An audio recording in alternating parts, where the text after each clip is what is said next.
Don't forget to like, follow, subscribe, and turn on notifications so that you will receive alerts when there are new episodes. Go get it. That's what I tell them. I've been grinding for so long, I wake up and chase my goals. I go out and I go get it. How to code, that's all I know. I don't succeed, then I don't breathe. Success, what does it mean? If I conquer all my goals, then I'm living out my dream. Dig deep, go out and get it. Success Chronicles. Compete until it's finished. Success Chronicles. Go take care of your business. Success Chronicles. It's deeper than just winning. Success Chronicles. Hey, what's up, everybody? This is Chip Baker coming to you with another episode of the Success Chronicles. Truly excited to have Miss Jeannie Meza-Chavez on with us. A great lady doing some great things in education. Truly fortunate and blessed to have her on, and been looking forward to this one. And so, first off, I just want to say thanks so much for taking the time to interview with the Success Chronicles.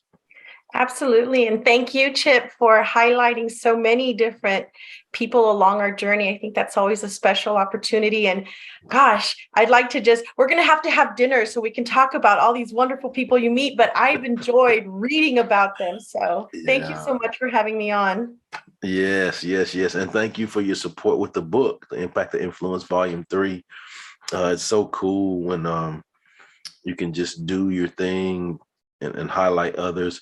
I've been blessed to come across some great people, and it's awesome that you're checking out those stories in the book because they are amazing ladies. And you know what? I actually got to see the person I tweeted about. I got to see her this past week. Jenny, San Antonio, Jeannie Netherland. Yeah. She's a rock star. She is. She does. Oh, you got mute there. She was so humbled. She is. She doesn't know she's a rock star. She's just one of the most humble people I've met. So it was neat to connect with her. She doesn't carry herself like she's a rock star, but she definitely is. Absolutely. I love catching up with her, and I told her, I said, you need to write a book. You already started with a chapter, so just keep going. Yeah, she's awesome. Well, let's dive into your story. Let's dive into your journey. If you don't mind sharing with the audience, a little bit about who you are and talk to us about some of your background and track that story till now. I'm let me see, in all its form, I am Jeannie Meza-Chavez, born Jeannie Meza. I married with my boys. I have a 12-year-old and a 14-year-old. And then I have a stepson, an adult stepson. And I can tell you that I was born in East Los Angeles, babysat in Compton, spent many weekends and vacations in Mexico, and I was raised in El Paso. And so my life story is that of a journey. It's like everywhere I've been, it takes a little bit to drive and a little bit to fly to get there. And I'm very blessed that I'm living out really the dreams of my mother, my ancestors. I mean, they dream things for you. They bless you upon birth. And I truly believe that that's what's happening in my life right now is I'm living out their wildest dreams. I serve as the superintendent for the San Elizario Independent School District. Although I've been a superintendent for 8 years. This is my second superintendency. I was just down the road in Tornillo Independent School District. That's where I began my career as a superintendent. But even before that, my heart is that of a teacher. I think I've always been a teacher. I've just now, now I serve with adults. I help adults, make great decisions for children. And so I can tell you that I was raised with 4 girls. I'm the youngest of 4. I'm a twin. So if you call me Janet, that's okay. She's my eldest twin sister by 7 minutes, and she'll get a kick that I said that. But I also have, 2 other sisters, another sister who is 10 months older, and her name is Albertina. We call her Gina. I don't know why we didn't call her Tina, but we call her Gina. And then I have my eldest sister, Sandra. She's the tiniest of all of us, but she was the one that helped me open doors and realize that I could be a little bit more than I thought I could. She's the one that said, I'm going to college. It took her a long time to finish her degree, but it almost made it impossible for me not to finish. And she even said, Jeannie, we're so proud of you. When I said go to school, I didn't know you were going to go all the way to get a doctorate. And so I want to say that I've broken some barriers in my family. I am the first to receive a doctorate in both my mother and father's side. My first language is Spanish. And so I'm like the children that I serve, is that our minds think in Spanish and we're quickly trying to translate so that we can get the best words out. And so I don't know. I mean, how much of my life story do you want? Because I just know that I'm blessed to be on this journey. Like I said, yes. It's been a blessing. It's been a blessing. Just as you were saying that, like it gave me chills, because like I know the struggle within the journey. Mm-hmm. Like I know the struggles within the journey and how the family blesses you and send you on your path. And, their hope is that you are successful and you are, a product of what they raise you as. But to see all of that come to fruition and more, oh my gosh, so good. Absolutely. And that's just it. I remember as a child, my mother asked, I asked, what is it you want for us, for our lives, for my sisters and I? And, one of the things I vividly, it's like I can picture her saying it. And she says, I want you to be better than the generation before me, the one I'm living in. And I want you to get an education. My mom and my dad have no more than a 6th grade education. So for me to get a doctorate, like, the other day I had said, maybe I should write a book. And my son said, another one? Because he's aware, he wasn't born when my dissertation was written, but he's aware that mommy's done some work already. And so, for me, it's that, my life is the journey I've taken to get to where I am. And so it's a compilation of all these people I've met along the way, but most importantly, the support I've had from my family, because even with the career I have now as superintendent, I could not do this job if I did not have the support of my husband, if I did not have the support of my sister, and prior to my mother's passing, this February will be 5 years since my mother passed. But she always was very supportive, of the work that I do, that I have done from the time that I became a teacher. And I know that I could always call for her and she'd always have a wise word. She didn't have a degree, but she might as well have had one for life, because she gave me so much good advice that from the time I was teaching, and going to school, because I started my first year of teaching, and my first day, I also started my master's at the same time. And so she was on the journey as I was getting these degrees. And, she always stepped in when she could to be able to help.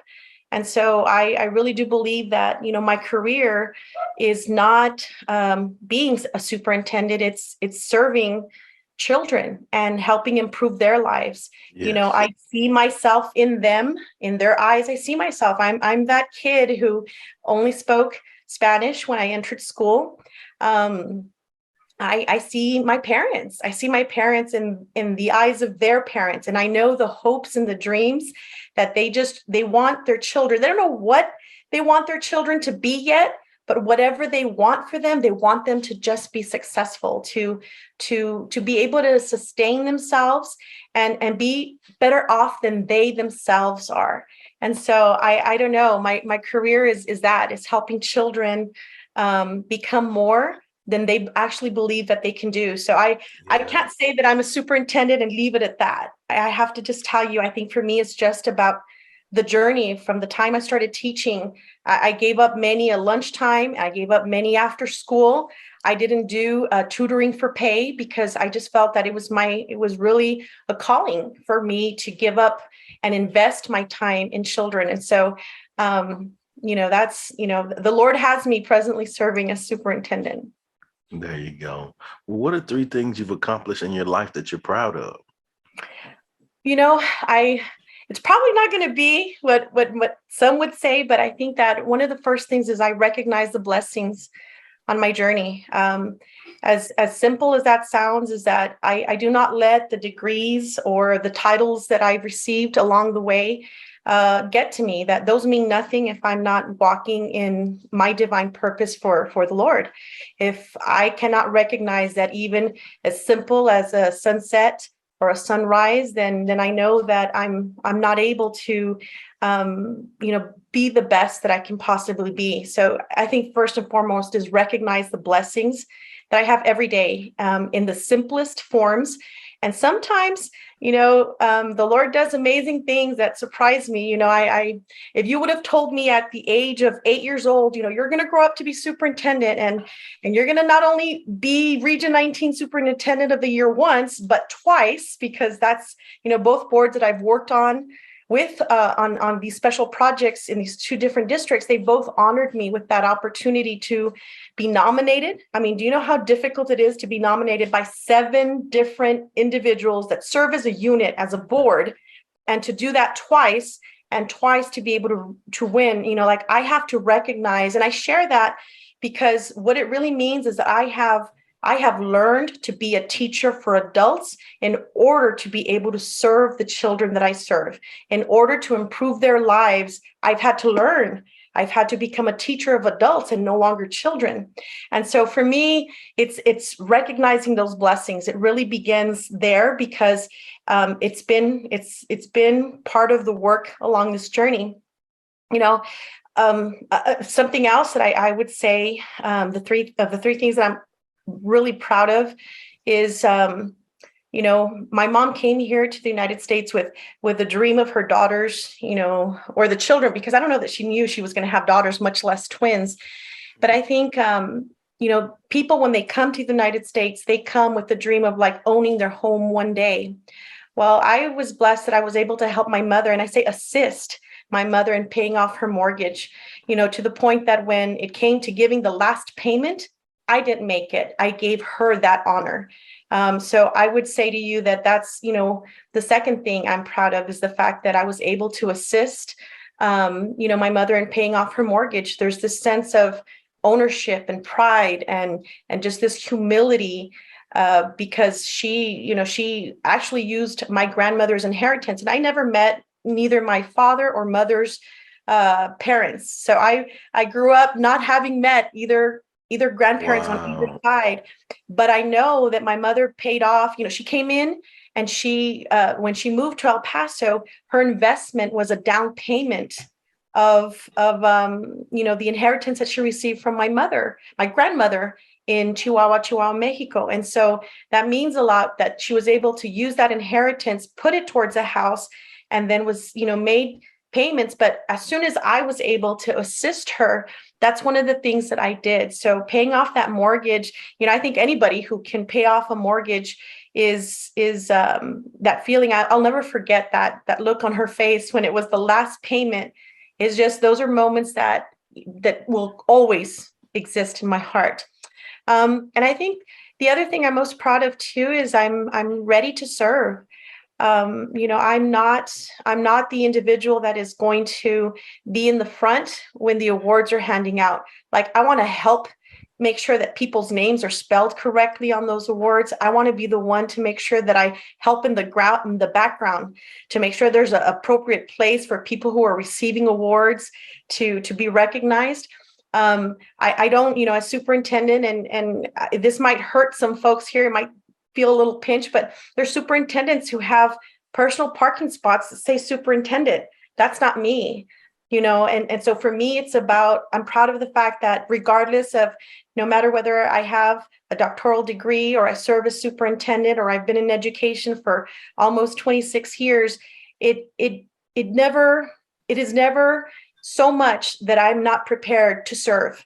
And I think that sometimes on the journey, people forget that. They forget that we should always be ready to serve. And that's what I'm thankful for is, I don't know. I don't know if any of that makes sense to you, but it makes sense to me. It's recognizing the blessings, helping my mother pay off her mortgage and just being able to be ready to serve when called upon. Oh, it makes a lot of sense to me. Just so you know, I'm all about all of that. It makes a lot of sense to me. And I know that life and I know that journey. But I think, just hearing you say those things that you were proud of, it reminds me of the importance of remaining grounded and having a firm foundation in which you have. I think that, when we can live a life where we have that firm foundation like that, we're always, knowing that it's bigger than me, it always allows you to be able to serve in the capacity and help others. And then when you can do that, I wholeheartedly, with everything I got, believe that the big man will always see fit to take care of you. Absolutely. And he does in the biggest and the simplest ways. Yep. For sure. Yep. And I've seen that as well. So, man, hearing you talk about your journey, hearing you talk about the things that you're proud of, I think it's hugely successful. So let's hit on success, Doc. What is your definition of success? Well, I think that my definition of success has to be with just this inner peace. I think that we have opportunities every day, every moment. There's something to celebrate, whether it's big or small. I think you've heard me say, that our journeys are filled with so many opportunities to experience success, but it has to be the success. For me, it has nothing to do with the financial reward or the recognition of, a bunch of the other things, that could possibly occupy my life. But for me, it's about continuing to define who I am by the inner peace and how I carry myself and how, I devote just opportunities to serve others, to be able to be of service through my faith. Sometimes, it's just about, pressing that pause button. Success is pressing that pause button and recognizing others and letting others light shine, because, people can get blinded by their own light, that they don't see anybody else's. And so to me, success is about not only internally feeling success myself and the peace that comes with that, but it's helping other individuals find who they are, to find what is going to bring them the inner peace. And sometimes that's a hard thing to do, because people chase financial reward. People chase things that are, just, not having to do with their internal peace, that they sacrifice it rather than protect it. And I think that that's one of the things, I initiate staying away from toxic situations, toxic people, because I don't want my inner peace to be interrupted. I don't want it to be fogged up, that I can't serve the way, my Lord has intended for me to serve. And so I think, for me, inner peace is the success. And every day, every moment, I have opportunities to experience that. So now you're in my lane, Doc. When you talk about inner peace, man, I am so with that, and I believe that the inner peace allows us to enter peace. Absolutely. Yes. Absolutely. And I think that that's where sometimes individuals get lost, and they don't identify what brings inner peace, and they try to chase it or find it in others, or they try to, how can I say, they try to, I guess, chase a journey, chase a moment without really thinking about, or and thinking about how they will impact themselves, their inner peace. And I think that we need to press pause sometimes in our life, and sometimes I'll be the individual that in an emergency, I'm going to take a deep breath, and I can handle situations because I give myself that space to find that inner peace. I give myself that opportunity to think. And I mean, the things I could say to you, I don't have all the answers all the time. And I am so thankful, because if I did, that'd be kind of tough. But I would say that inner peace is giving others the opportunity to participate And I think that that's probably one of the biggest reasons the Lord brought me into this world with a twin. Like, I share spaces. I didn't like to share candy bars when I was young, but I share spaces. I share opportunities. If it's going well I for me, love I it. want to bring somebody else along with me. It isn't, I wasn't meant to be on this journey by myself. You want me to tell you something? When I was a kid growing up, if I wanted, and my mom's in heaven and she's going to listen to this and she's probably going to say some things to me in Spanish. But when we were kids, my twin sister and I, if we wanted an additional dress, I would tell her, well, you tell mom that you don't like that one, and I'll tell mom I don't like that one. And so my mom would dress us alike. So we would end up with two dresses, because my mom would say, well, if I buy you this dress and I buy you that dress, and so that's how we would end up with two dresses. So Oh my gosh. Hey, you said when you were a kid, you didn't like to share a candy bar, huh? no, I'll share other stuff, but don't ask me to share. I love Twix and I love Snickers. So I love it. So good. Well, in closing, I'd love for you to have an opportunity to share with the audience where they can go follow you and check you out and show you some love with all the amazing things you have going on. well, before I close, I want to share. I think one of the things that we had talked about was, what do you think it takes to achieve success? And it has to do with two things. It has to be with perspective and perseverance. In my, humble opinion, if you don't have those two things, then it makes it really, really difficult for any success on your journey. Your perspective is always going to 100+% define how far you're going to go in a situation. There are going to be people that are going to count on you in an emergency because of how you respond. And there are going to be people that turn away from you in an emergency because of how you respond. And so your perspective is everything, and I will tell you that people have said, oh, well, you have a doctorate, you must be really smart. No, it just means I had perseverance. Okay, so, maybe I am smart. I'm smart with the choices and decisions, but above anything else, it is perseverance. There are individuals who go out and get that doctorate. Their world doesn't stop. Everything has to happen, continue to happen. I'm so proud of the men and women who are out there continuing their studies, because they're wanting to learn, they're wanting to research and identify things. And so I can just tell you, I'm thankful for the journey. I'm thankful I got to meet you. So, for me, if people want to, connect with what I'm doing, it's always going to be revolving around what I do for children.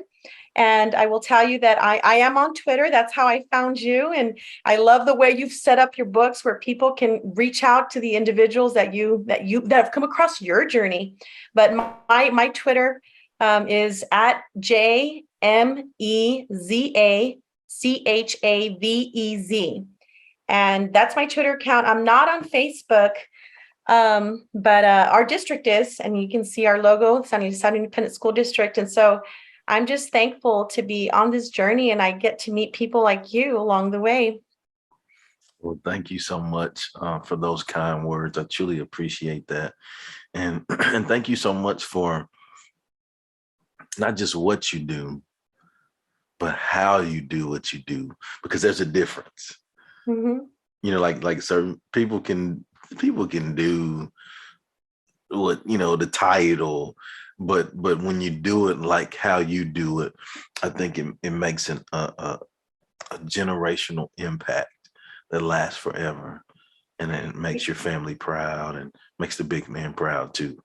Absolutely. I have to tell you, I am not a stranger to the hard work and every journey.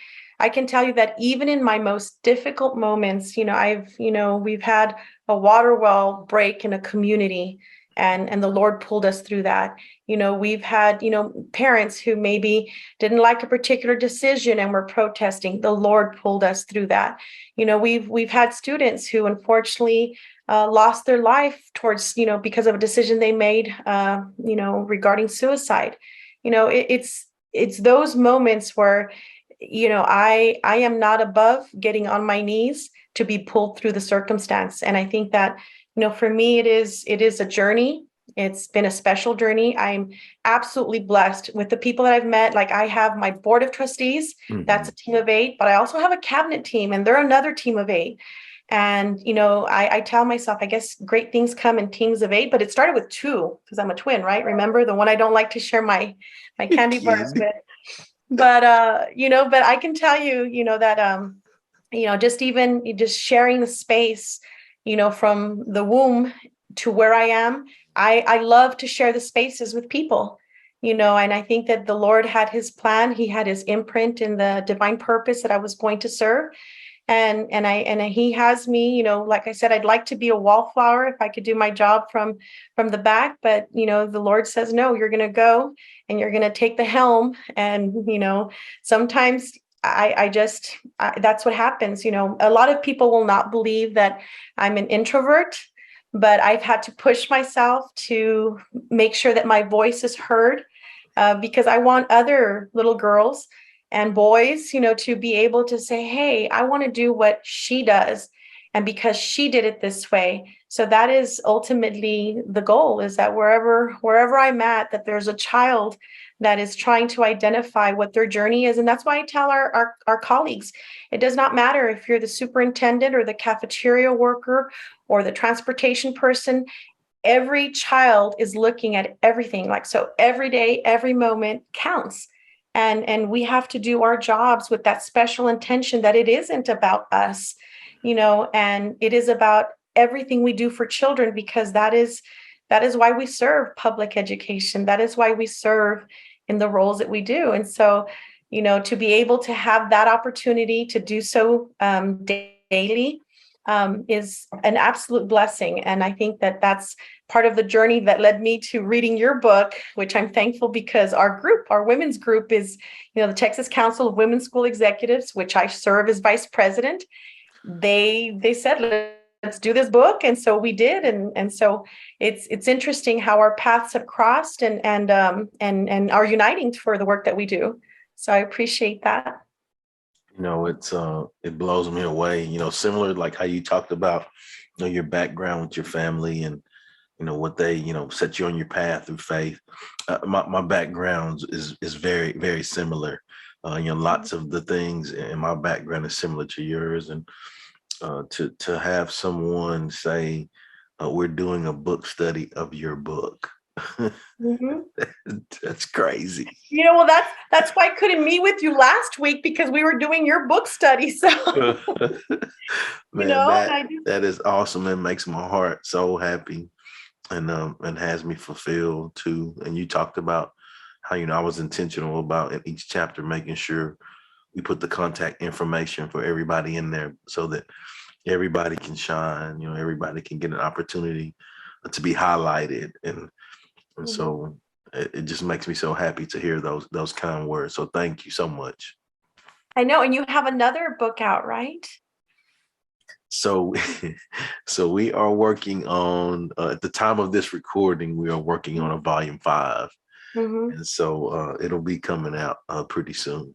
How exciting. Well, good for you. I love the fact that you're highlighting the journey of the folks, mm-hmm. That you're meeting along the way.